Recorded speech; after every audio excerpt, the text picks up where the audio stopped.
The Forgotten Cemetery. Hello friends, welcome to the horror ghost stories. The story begins.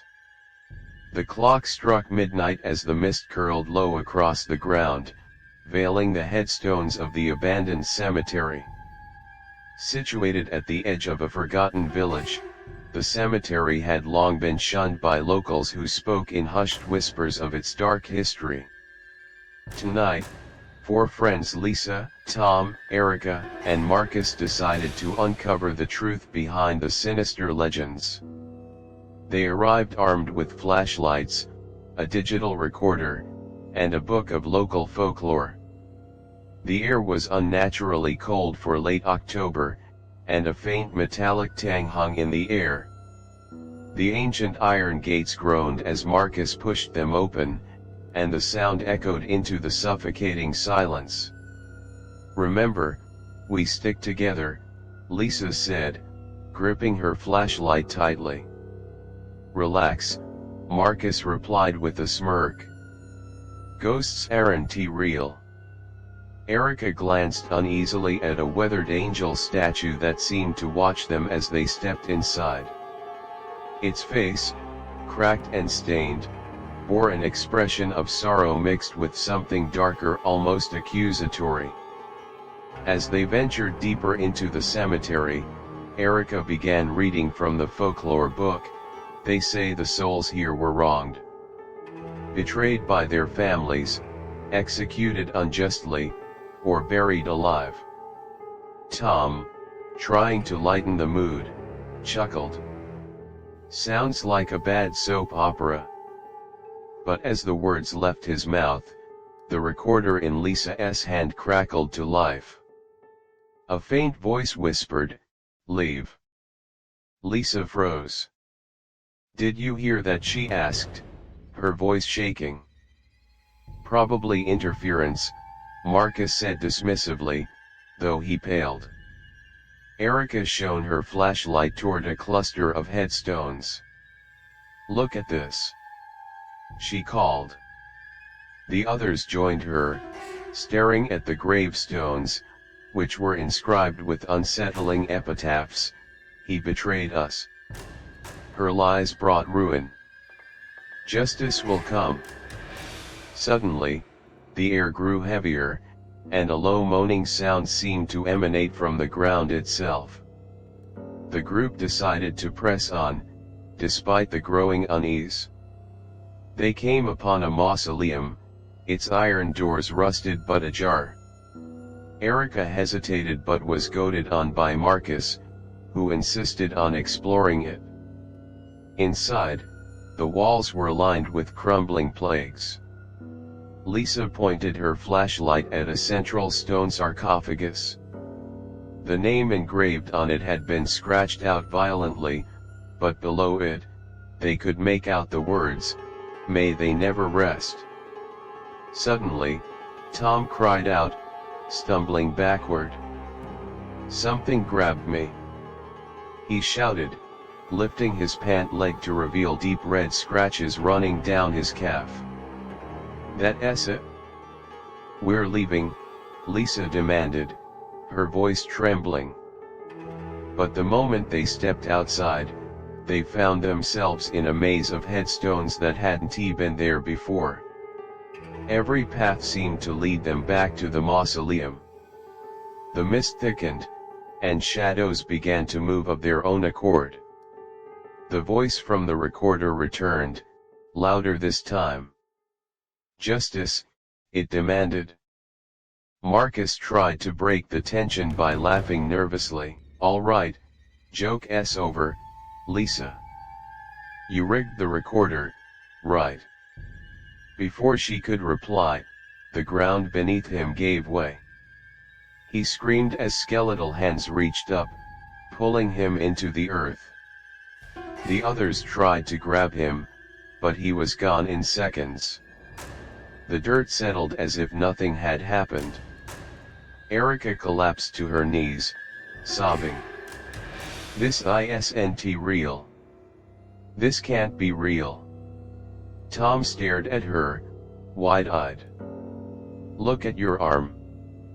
Carved into her skin, as though by an invisible knife, were the words, "You knew."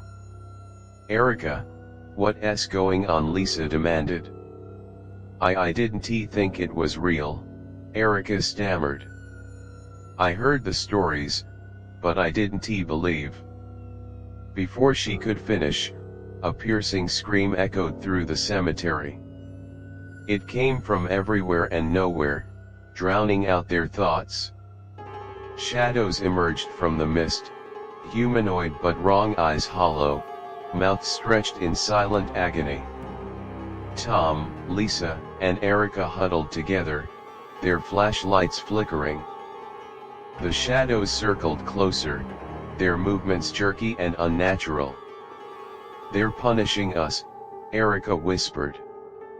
"The stories said the cemetery feeds on guilt." "But I didn't do anything," Tom shouted. "Didn't you?" a voice whispered. It wasn't the recorder this time, it was one of the shadows. It pointed a gnarled finger at Tom. "You stole. You lied. You destroyed lives." Tom staggered back as the shadow lunged, merging with his body. His screams were cut short as he collapsed, his face frozen in terror. Lisa and Erica ran, the cemetery warping around them. Paths twisted and headstones loomed, their inscriptions now calling out their secrets. Lisa and Erica stumbled back to the mausoleum, the only constant in the shifting nightmare. Inside, the sarcophagus lid was ajar. Erica whispered, "Maybe if we put them to rest, they'll let us go." Lisa hesitated but helped Erica push the heavy lid. Inside lay a single skeleton, its bony fingers clutching a journal. Lisa grabbed it and flipped through its pages, filled with accusations and curses against the villagers who had wronged the dead. "They want justice," Erica said, trembling. Before they could act, the shadows closed in. Erica screamed as she was dragged away, leaving Lisa alone. Desperate, Lisa opened the journal and read aloud, "I am sorry. I am so sorry for what they did. Please rest." The shadows paused, their hollow eyes fixed on her. For a moment, silence reigned. The mist began to dissipate, and the oppressive air lifted. Lisa stumbled out of the cemetery, the iron gate slamming shut behind her.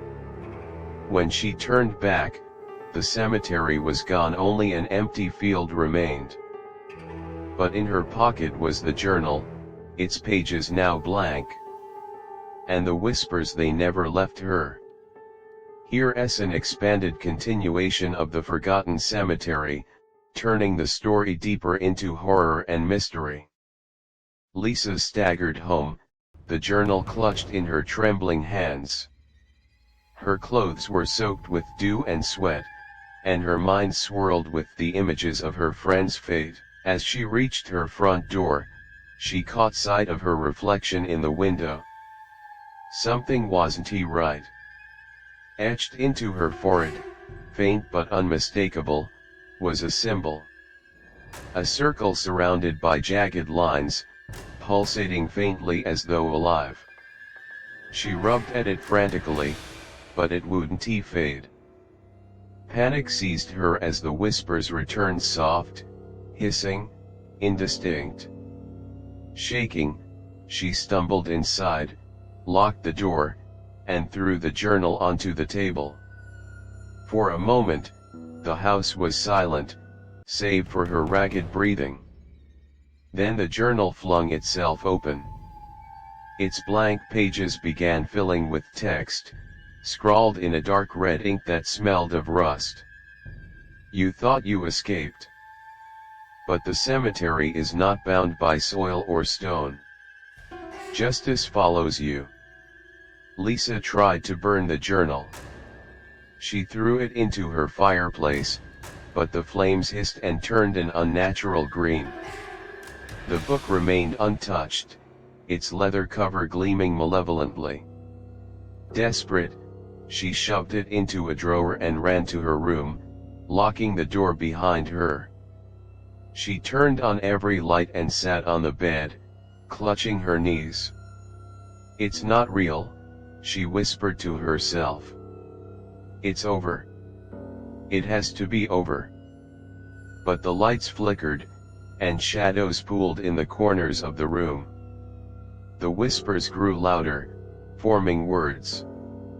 "Confess. Confess." Lisa screamed, "I didn't do anything. It wasn't my fault." The room fell silent. Then a voice, clear, guttural, and ancient, spoke from the darkness. "Lies." The room transformed around her, the walls dissolving into cold stone. She found herself back in the cemetery, standing in a circle of hooded figures. Their faces were hidden, but their skeletal hands pointed accusingly at her. "Why am I here?" she demanded. "I didn't do anything wrong." One of the figures stepped forward, its voice echoing unnaturally. "You carry guilt, Lisa. You buried it, denied it, but it festers. The cemetery does not forget."